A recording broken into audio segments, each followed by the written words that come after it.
Mr. Huffman, you're recognized. Thank you, Mr. Chairman. This bill, frankly and unfortunately, is just unnecessary. Our committee held a hearing and marked up the bill last Congress. We spoke at length at that time about a pilot project to facilitate permits for black vulture take. The pilot. What's up, patriots?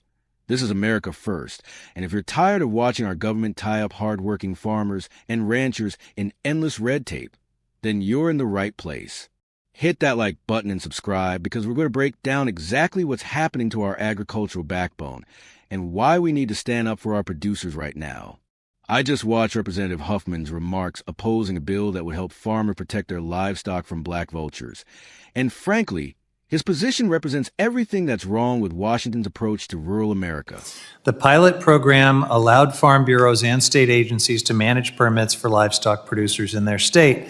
These permits are issued for $100 and allow for the take of up to 10 black vultures to protect commercial livestock using lethal and non-lethal management tools.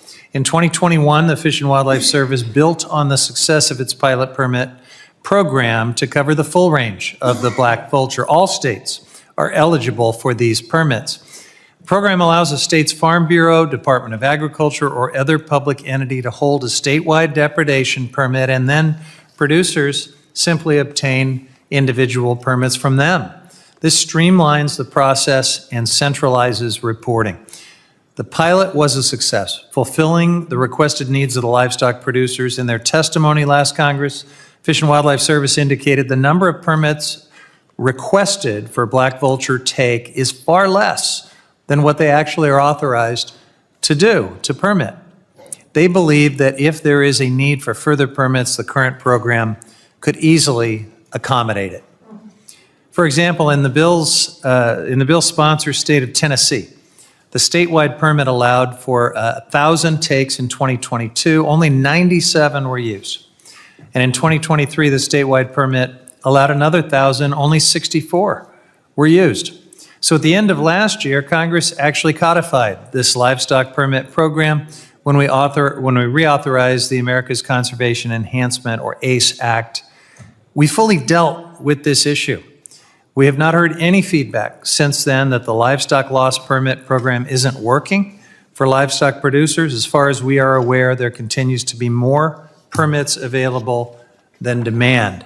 So the bill before us would remove safeguards that are built into these take permits. It would limit the service's ability to recommend other mitigation methods that may be actually more effective. It would remove reporting accountability and would legislatively undermine the Migratory Bird Treaty Act and the ACE Act for no reason whatsoever. A bill that is unnecessary and a waste of time. I urge my colleagues to reject it and yield back.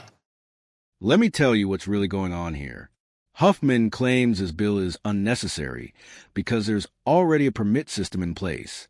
But let's talk about what that system actually looks like for the farmer who's losing cattle. First, you got to navigate federal bureaucracy just to get permission to protect your own property. You're paying $100 for a permit that should be your God-given right as a property owner. Then you're limited to taking only 10 vultures when these birds travel in flocks that can number in the hundreds. Think about this from a common sense perspective. If you're a rancher in Tennessee and vultures are attacking your newborn calves, you shouldn't have to call Washington and ask permission to defend your livelihood. You shouldn't have to pay the federal government for the privilege of protecting animals you invested thousands of dollars raising. This is exactly the kind of government overreach that's strangling rural communities across America. Huffman points to low permit usage numbers in Tennessee as proof the system is working. Only 97 takes used out of 1,000 authorized in 2022 and 64 out of 1,000 in 2023. But what he's not telling you is why those numbers are so low. It's not because farmers don't need protection from these vultures. It's because the permit system is so bureaucratic and restrictive that many producers either don't know about it, can't navigate it, or find it's not worth the hassle for such limited relief. When you can only take 10 vultures and there are hundreds circling your property, what's the point? When you have to document every single take and report back to federal bureaucrats, many farmers just accept the losses rather than deal with the paperwork nightmare. This is government failure masquerading as environmental success. The real issue here is property rights and the federal government's continued assault on rural America. These are the same people who will regulate a farmer out of business over a puddle they claim is a wetland, but when predators are literally eating ranchers' livestock alive, suddenly we need permits and studies and mitigation strategies. Where's the mitigation for the farmer who's watching his investment get destroyed? Let's talk about what black vultures actually do, because the environmental lobby doesn't want you to know these details. These aren't just scavengers cleaning up roadkill. Black vultures are aggressive predators that attack healthy, living animals. They target newborn calves, lambs, and other vulnerable livestock. They work in groups, overwhelming their prey. We're talking about birds that will attack a calf while it's being born, causing both the mother and baby to suffer tremendously. This isn't about hating wildlife or destroying the environment. This is about balance and common sense. Farmers and ranchers are the original conservationists. They've been managing land and wildlife for generations. They understand ecosystem better than any bureaucrat sitting in Washington. When they tell you there's a problem with vulture predation, you should listen, not lecture them about paperwork. The current system, Huffman, defends forces producers to try non-lethal methods first. Sounds reasonable until you realize that non-lethal methods like noisemakers and visual deterrents are largely ineffective against hungry vultures. You're asking a rancher to watch his livestock get attacked while he tries scare tactics that don't work, all because some federal agency thinks it knows better than someone who spent their entire life working the land. Here's what really gets me about this whole situation. The Migratory Bird Treaty Act that protects these vultures was written in 1918, over a century ago. The agricultural landscape, the wildlife populations, and the challenges facing farmers have completely changed, but we're still operating under a law written when most Americans had never seen an airplane. It's time to modernize these regulations to reflect the reality of 21st century agriculture. The bigger picture here is about who controls America's food production. Every regulation, every permit requirement, every bureaucratic hurdle makes it harder for family farms and ranches to compete. Large corporate agricultural operations can absorb these costs and navigate the regulatory maze. Small producers can't. This system is literally designed to consolidate agriculture into fewer and fewer hands. When Representative Huffman says this bill would undermine the Migratory Bird Treaty Act, what he's really saying is that bird populations matter more than rural livelihoods. He's saying that federal control matters more than property rights. He's saying that environmental ideology matters more than food security. Let's be clear about the economics here. When a rancher loses calves to vulture predation, that's not just his loss. That's higher beef prices for all of us. That's reduced domestic food production. That's another nail in the coffin of American agricultural independence. Every regulation that makes farming harder makes America weaker and more dependent on foreign food sources. The solution isn't more permits and more bureaucracy.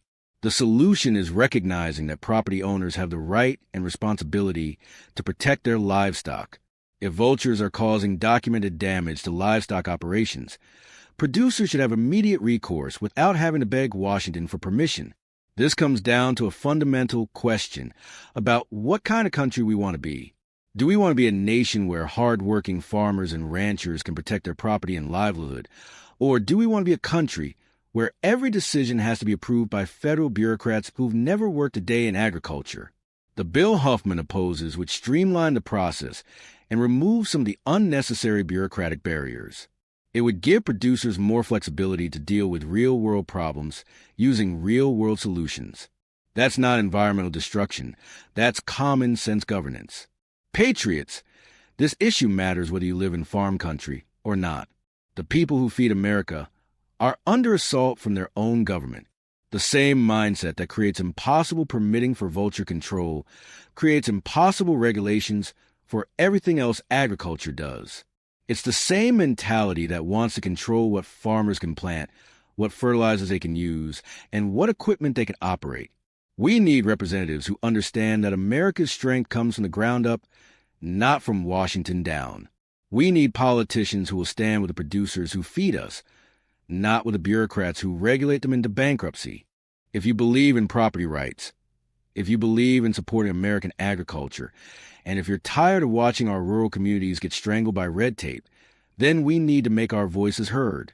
Contact your representatives and tell them to support legislation that puts farmers first, not federal bureaucracy. That's all for today, Patriots. If this opened your eyes to what's really happening to rural America, smash that like button and subscribe for more content that puts America first. Share this with anyone who cares about property rights and agricultural freedom. Until next time, keep fighting for the American